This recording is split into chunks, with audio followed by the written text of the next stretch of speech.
2025 ആദ്യം പുറത്തിറങ്ങിയ cinema ടൊവിനോയുടെ identity. Main ആയിട്ട് ആ ഒരു ഫോറൻസിക് ടീം തന്നെയാണ് ഇതിന്റെ പുറകിൽ പ്രവർത്തിച്ചിട്ടുള്ളത്. എഴുതിയിട്ടുള്ളതും ഡയറക്ട് ചെയ്തിട്ടുള്ളതും ഒരേ ആളുകളാണ്, അഖിൽ പോൾ അതുപോലെ തന്നെ അനസ്ക. ഈ രണ്ടുപേരാണ് ഇതിന്റെ ഡയറക്ടറും അതുപോലെ തന്നെ എഴുത്തുകാരൊക്കെ. ഇനി സിനിമ 2025 ആദ്യത്തെ ഈ മലയാള പടം എങ്ങനെയുണ്ട് 2025, അതായത് ഈ ന്യൂ ഇയർ തൂക്കിയോ എന്നുള്ളതാണ് ക്വസ്റ്റ്യൻ. പക്ഷെ ആ ക്വസ്റ്റ്യനിലോട്ട് വരാം. അതിനു മുമ്പ് നമുക്ക് സിനിമയുടെ ചില കാര്യങ്ങൾ അങ്ങ് പറഞ്ഞു പോകാം.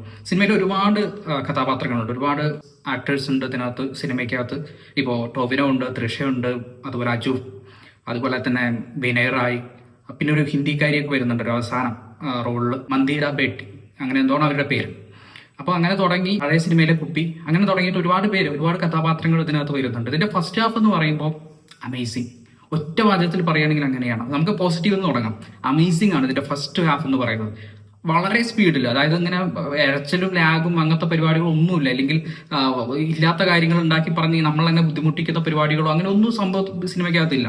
ഒരു തുടക്കം അങ്ങ് തുടങ്ങുന്നത് ആ ഒരു ക്യാരക്ടർ ബിൽഡപ്പ്, അതായത് ടൊവിനോ എന്ന് പറയുന്ന ക്യാരക്ടർ എന്താണ്, എങ്ങനെയൊക്കെയാണ് ടൊവിനോ എന്ന് പറയുന്ന ക്യാരക്ടർ, അതായത് ചെറുപ്പകാലം സർവൈവ് ചെയ്ത് എങ്ങനെയാണ്, അതിന്റെ ഭാഗമായിട്ട് എങ്ങനെയാണ് പോസിറ്റീവ് ഉള്ള ഒരു ക്യാരക്ടറാണ് കാണിക്കുന്നത്. അപ്പൊ അതൊക്കെ എങ്ങനെയാണ് വന്നിട്ടുള്ളത്, അതുപോലെ തന്നെ ഇത്ര സൂക്ഷ്മമായിട്ട് വസ്തുക്കൾ നോക്കാനും അത് ഫോട്ടോഗ്രാഫിക് മെമ്മറിയിൽ സൂക്ഷിച്ചെടുക്കാനൊക്കെ എങ്ങനെയാണ് കഴിവ് കിട്ടിയത് തുടങ്ങി അത്തരത്തിലുള്ള കാര്യങ്ങളൊക്കെ വളരെ നല്ല രീതിയിൽ തന്നെ സയന്റിഫിക് റീസണോടെ ബിൽഡപ്പ് ചെയ്ത് കൊണ്ടുവരുന്നുണ്ട് ഫസ്റ്റ് ഹാഫിൽ. അതുപോലെ ബാക്കിയുള്ള എല്ലാം ഇതിന്റെ അകത്ത് ഒരു പ്രത്യേകത എന്ന് പറയുന്നത് നമ്മൾ വെറുതെ ചില കാര്യങ്ങളൊക്കെ പറഞ്ഞു പോവല്ല, എന്തെങ്കിലും വന്നിട്ട് അത് അങ്ങനെയാണ് ഇത് അങ്ങനെയാണെന്ന് പറഞ്ഞു പോകുന്നല്ല.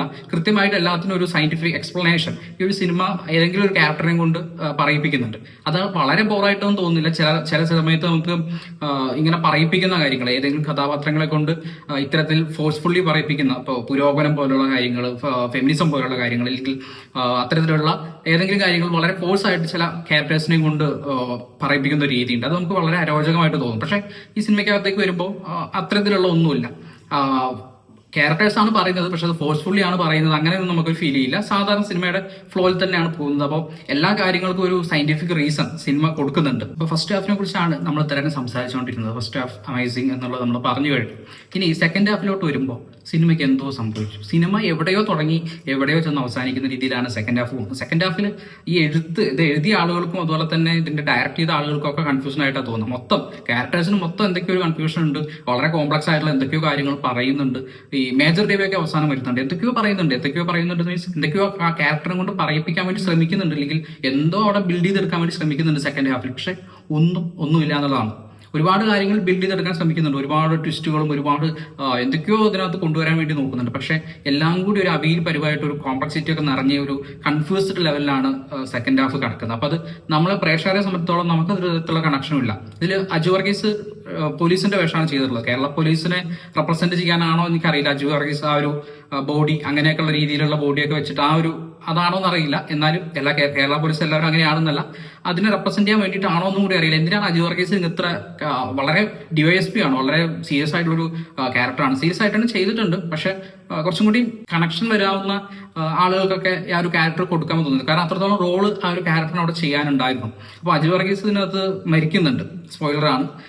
മരിക്കുന്ന സമയത്ത് പോലും നമുക്ക് കാണുന്ന പ്രേക്ഷകർക്ക് ഒരു തരത്തിലുള്ള ഇമോഷൻ തോന്നില്ല. അങ്ങനെ ഇതിൽ പറയുന്ന ടൊവിനോ ആയിക്കോട്ടെ, തൃഷ ആയിക്കോട്ടെ, അജു ആയിക്കോട്ടെ, ഒരു തരത്തിലും നമുക്ക് ഇവരൊന്നുമായിട്ട് ഒരു തരത്തിലുള്ള കണക്ഷൻ, ഇമോഷണലി ഒരു കണക്ഷനും സിനിമയുടെ ആ ഒരു കഥ കൊണ്ട് നമുക്ക് വരുന്നില്ല. സെക്കൻഡ് ഹാഫിൽ ഒട്ടുമില്ല. തൃഷേനെ എന്തിനാ കൊണ്ടുവന്നത് പോലും അറിയില്ല. കാരണം അത്തരത്തിലുള്ള ഒരു ക്യാരക്ടർ, അതായത് തൃഷ എന്ന് പറയുന്ന ഒരു നടിയെ സംബന്ധിച്ചിടത്തോളം അങ്ങനെ അഭിനയിച്ച് വലിപ്പിക്കേണ്ട ഒരു ക്യാരക്ടറോ അങ്ങനെയൊന്നും അല്ല അതിനകത്ത് ഉണ്ടായിരുന്ന ക്യാരക്ടർ. പിന്നെ മാത്രമല്ല ചെറിയ ചെറിയ കാര്യങ്ങളാണ്. വളരെ കോംപ്ലക്സ് ആയിട്ടുള്ള ഒരു ക്യാരക്ടറാണ് തൃഷയുടേത്. പക്ഷെ അത്രത്തോളം ഒരു ഇമ്പാക്ട് ഒന്നും ആ ഒരു ക്യാരക്ടറിന് ഉണ്ടാക്കാൻ സാധിക്കുന്നില്ല. പിന്നെ ഉള്ളത് ടൊവിനോ ആണ്. ടൊവിനോന് നല്ല രീതിയിലുള്ള BGMസും അതുപോലെ തന്നെ സ്ലോ മോഷൻസും നടത്തവും ഫൈറ്റും ഒക്കെ കാരണം നമുക്ക് ചിലപ്പോൾ ചില രീതിയിലൊക്കെ നന്നായിട്ടുണ്ടായിരുന്നു എന്നുള്ള ഒരു അഭിപ്രായം വരുന്നുണ്ട്. കാരണം നല്ല ഫൈറ്റ് സീക്വൻസുകളായിരുന്നു. ഇതിന്റെ തുടക്കത്തിലായാലും ശരി അവസാനത്തിലായാലും ശരി നല്ല ഫൈറ്റ് സീക്വൻസുകൾ നമുക്ക് കാണാൻ വേണ്ടി പറ്റും. അതുപോലെ തന്നെ ഒരു കാർ ചേസിംഗ് ഒക്കെ അതൊക്കെ സൂപ്പർബാണ്. പക്ഷെ ഇതിന്റെ ചില സമയങ്ങളിൽ നമുക്ക് വില്ലനെ ഒന്ന് ആരാധിച്ചാൽ കൊള്ളാൻ തോന്നും, വിനയ് റായിനെ. കാരണം അങ്ങനെയാണ് ആ ക്യാരക്ടർ പ്ലേസ് ചെയ്തിട്ടുള്ളത്. വളരെ റിച്ച് ആയിട്ടൊരു സിനിമയാണ്. റിച്ച് ആയിട്ടുള്ള സിനിമ എന്ന് പറയുമ്പോൾ ഓരോ ഫ്രെയിമുകളും പ്രൈവറ്റ് ജെറ്റുകൾ, അതിൽ മാർഷൽസ്, അതുപോലെ ഫൈറ്റേഴ്സ്, പ്രൊഫഷണലി ഫൈറ്റേഴ്സ് ആണ്, അതുപോലെയുള്ള പ്രൊഫഷണലി ക്രിമിനൽസ്.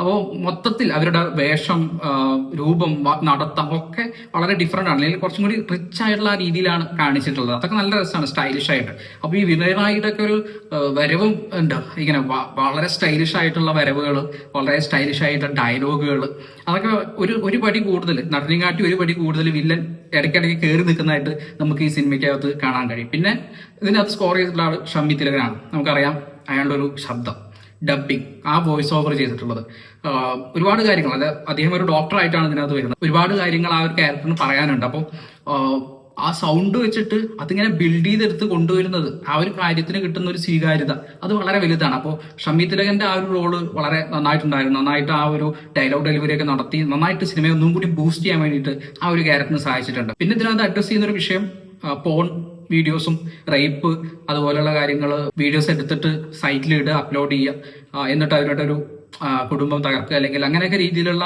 കണ്ടന്റ് ആണ് ഇതിനകത്ത് സംസാരിച്ചുകൊണ്ടിരിക്കുന്നത്. അത് വളരെ നല്ല രീതിയിൽ തന്നെ എക്സിക്യൂട്ട് ചെയ്തിട്ടുണ്ട്. ചിലവിടെയൊക്കെ വളരെ മോശമായിട്ട്, അല്ലെങ്കിൽ കയ്യിൽ നിന്ന് വിട്ടുപോകാൻ പറ്റുന്ന, അല്ലെങ്കിൽ കൈ വിട്ടുപോകുന്ന ഒരു സബ്ജക്റ്റ് ആണ് സത്യത്തിൽ ഇതൊക്കെ. പക്ഷെ അതൊക്കെ കുറച്ചും കൂടി നല്ല രീതിയിൽ കൈകാര്യം ചെയ്തിട്ടുണ്ട്. സിനിമയ്ക്ക് അത് ആ കാര്യങ്ങളൊക്കെ പറയാൻ വേണ്ടിയിട്ട് കഴിഞ്ഞിട്ടുണ്ട്. റേപ്പും, അത് റേപ്പുമായി ബന്ധപ്പെട്ട കാര്യങ്ങളും, അത് കഴിഞ്ഞിട്ടുള്ള ഒരു ട്രോമ പീരീഡും, പിന്നെ അത് വെച്ചിട്ടുള്ള ഭീഷണിപ്പെടുത്തലും, അങ്ങനെയുള്ള കാര്യങ്ങളൊക്കെ ഇതിനകത്ത് പറഞ്ഞു പോകുന്നുണ്ട്. അപ്പോൾ ഇന്നും ഉത്തരം കിട്ടാത്തൊരു ക്വസ്റ്റ്യൻ ആണത്.